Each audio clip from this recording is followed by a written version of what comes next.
Let's talk about the issue of multiculturalism. A very sensitive issue, but an important issue which needs to be spoken about. As the president of Rise Up Australia Party, to keep Australia Australian, I've had many people ask me the question, why don't you support multiculturalism?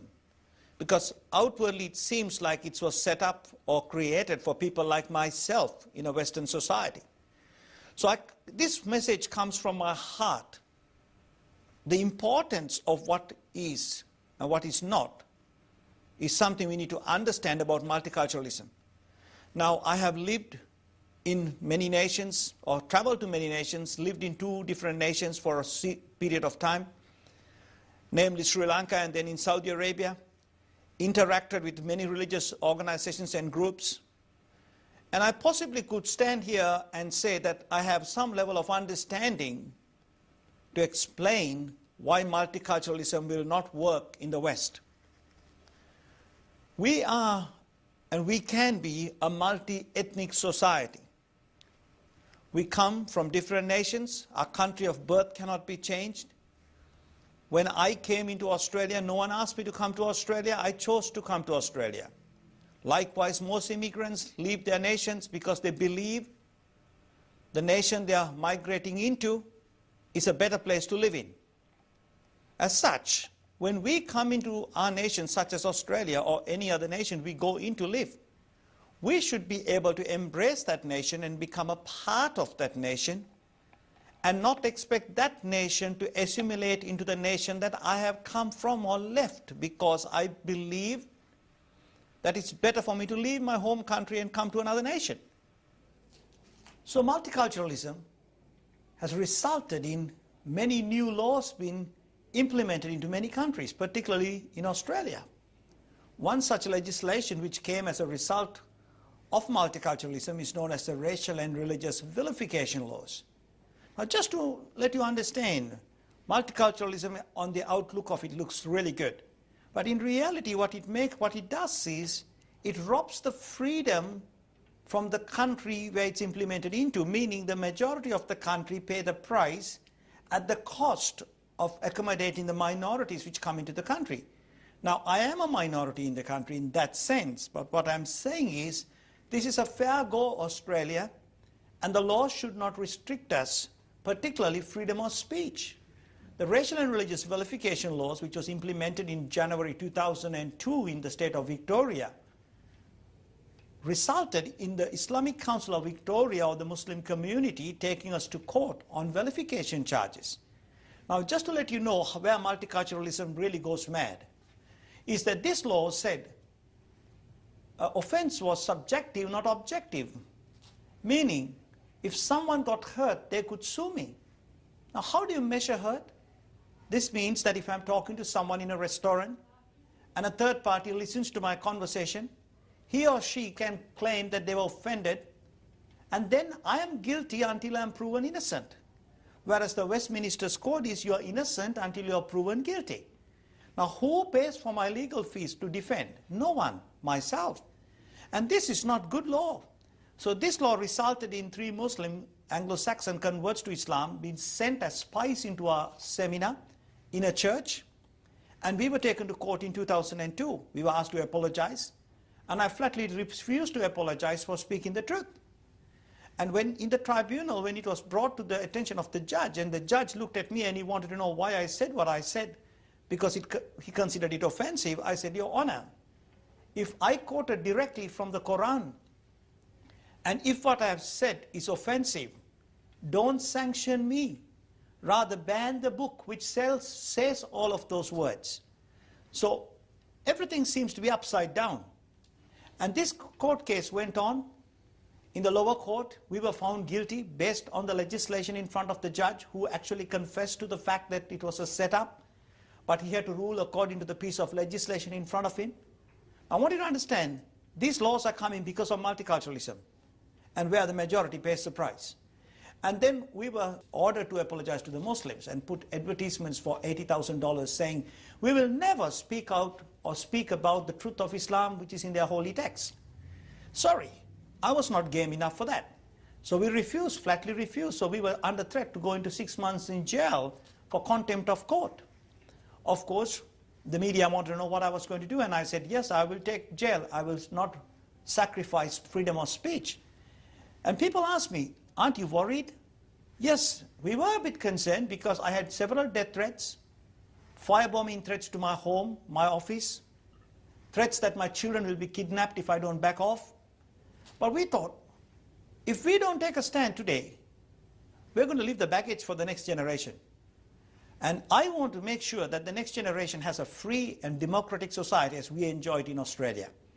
So we took the fight to Supreme Court, and in 2007, the Supreme Court, the 3 judges unanimously agreed that we had not done anything wrong. And so we were cleared by the 3 judges in the Supreme Court of any wrongdoing. And it was a great win for freedom of speech. Subsequently, this law was about to be passed in South Australia, Western Australia, and New South Wales. It was thrown out of Parliament. The Victorian law was amended. Also, the British Parliament and the US Congress were planning on passing this law, and I was invited to speak to select committees, to the House of Lords and the House of Commons, and also in the US Parliament, the Congress. And we could say today that our court case became a catalyst in stopping this bill from getting through other nations. So we got to fight strong, fight hard, love all people, but not sacrifice our rights. Tolerance does not mean that you compromise your stand. You tolerate, but at a certain point you have to draw the line and say, you come into my country, play the game according to the rules in my land. If you want to do it your way, then find another place. Clear as it can be.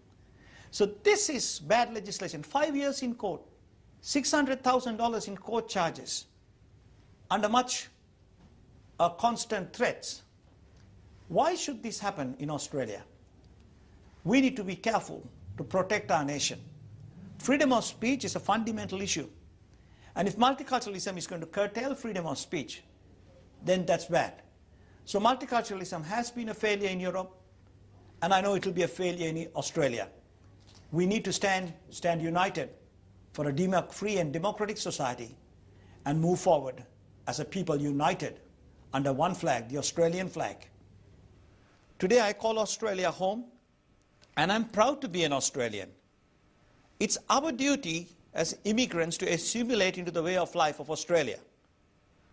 Today we have people from so many nations who are called Australia home, and thousands of them have assimilated into the way of life of Australia. But it's important to understand also there is a part of society, particularly supported by the left-wing secular ideologies, very strongly pushing towards a multicultural society. So then we got to go back and find out how successful has been multicultural societies. France, England, Germany, Holland. We can learn from the mistakes they have made. Recently, the president of France, Sarkozy, said, multiculturalism is a failure. It's created ethnic enclaves. France, as you would know, if you have been to France, you will know what I'm talking about. There are parts of France where people who are white cannot even walk on some streets because it's no-go zones. It's turned into Islamic Sharia zones, meaning ethnic enclaves have been created. I've been on Current Affairs and I've found some of the footage filmed in Marseille, where I was a part of this particular program on Current Affairs. And the question was asked, how long do you think it will be in Australia before we'll have no-go zones? I pray that we will never have a day like that every Australian will be able to freely travel to any part of Australia and no one will be restricted. Because we called Australia home. We left our nations to come and live in Australia. So France is having a major crisis. Now the president of France has said multiculturalism is a failure. Great Britain today has something like 80+ Sharia codes, and it's supposed to be the creation of the first Sharia zone in England. David Cameron, the British Prime Minister, recently stated that multiculturalism is a failure. Then let's go to Germany. The German Chancellor, Angela Merkel, stated recently multiculturalism is a failure. What can we do to restore what we have lost? Holland recently passed laws and abolished multiculturalism as they said, multiculturalism is a failure. And they said, if you come into Holland, become Dutch. I think it's a fair call. Now, I lived in Saudi Arabia, and you need to understand, some of the greatest pushers for greater tolerance are some of the Saudi royal family members. Backdating to 1998, 1999, when there were 31 Christians arrested and put in a prison in Saudi Arabia for praying in their homes. We had a Saudi royal family member, Prince, in America, opening a mosque in Los Angeles. During this time, I was lobbying with the US Congress for the release of these Christians, because I lived in Saudi Arabia. And this royal family member's speech at the opening of the mosque was calling on Americans and the West to be greater understanding and greater tolerance towards the people of Islam, while 31 Christians were taken into custody and were in prison for simply praying in their homes. So we see a level of hypocrisy here where we push the West for multiculturalism and tolerance, whereas we don't find that in other parts of the world. The fact of the matter is, one word could destroy millions or nations. And you would ask me, what does that mean? Nazism, as much as it brought hope to some Germans, or many Germans, also brought a level of prestige and pride. While one side of Germany believed in Nazi philosophy, another part of Germans said Hitler is not just going to make it, that he is just a nutcase.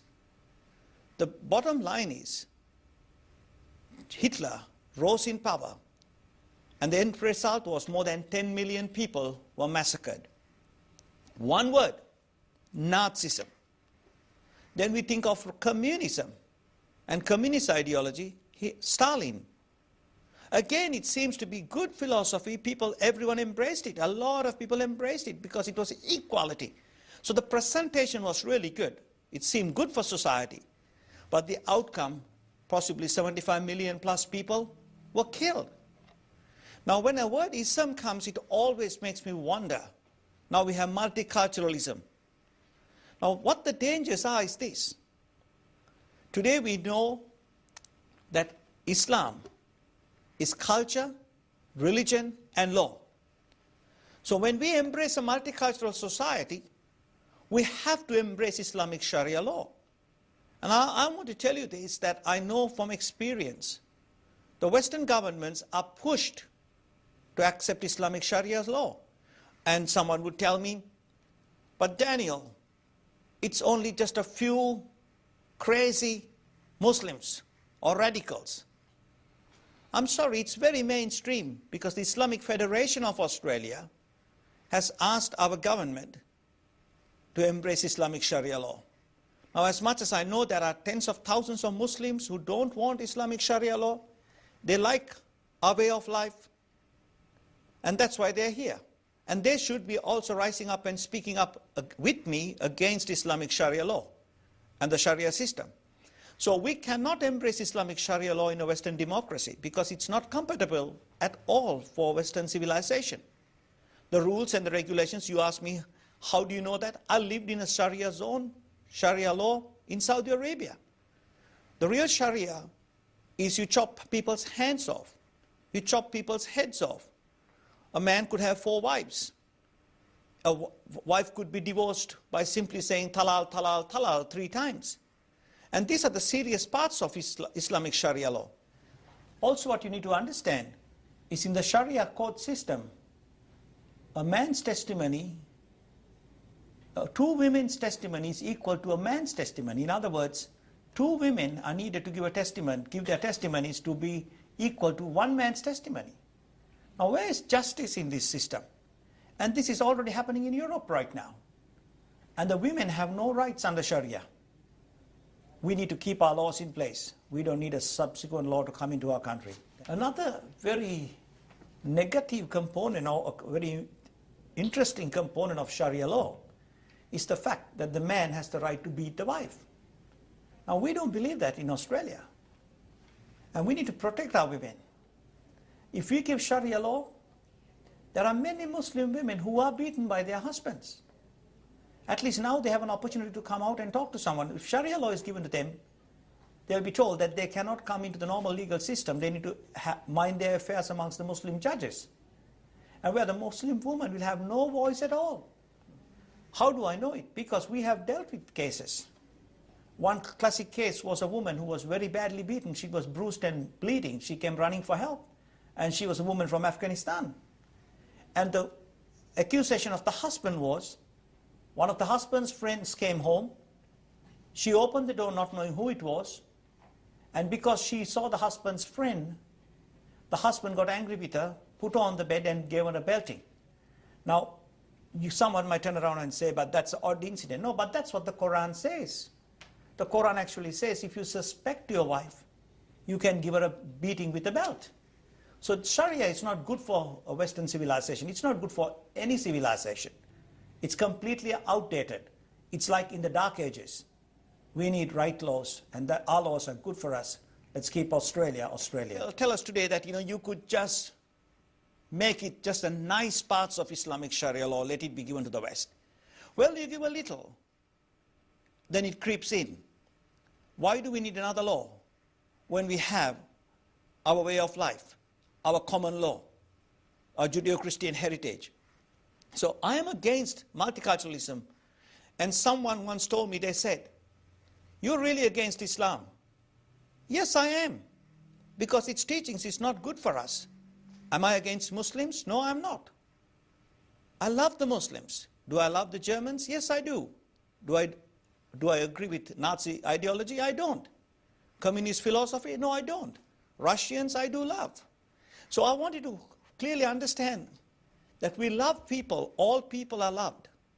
But there are things which people believe in which cannot be practiced if it's not applicable for a Western civilization. So it's important for us to understand that by embracing multiculturalism, we open the doorway for Islamic Sharia law and Islamic way of life to be introduced into our society, which is counterproductive for a Western democracy. So what could we replace multiculturalism with? A multi-ethnic society. People from many nations, their country of birth is Sri Lanka, Pakistan, Africa, wherever you come from. But you're Australian, and be proud to be an Australian. I lived in 2 countries and traveled to about 20 nations. I hardly or never hear the word multiculturalism out of the West. Why is it that people want to leave their backgrounds and come into the West and then somehow want to carry forward their backgrounds into the West, if you understand what I'm saying? We left it behind because we understand Western democracies are better places to live in.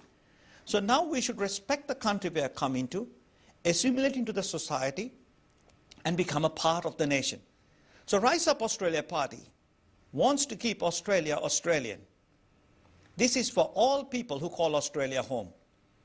And I hope and I pray that Australia will rise up and be a beacon amongst the nations to stand up strong and stand up bold in this hour and be proud to be an Australian. God bless you. Thank you.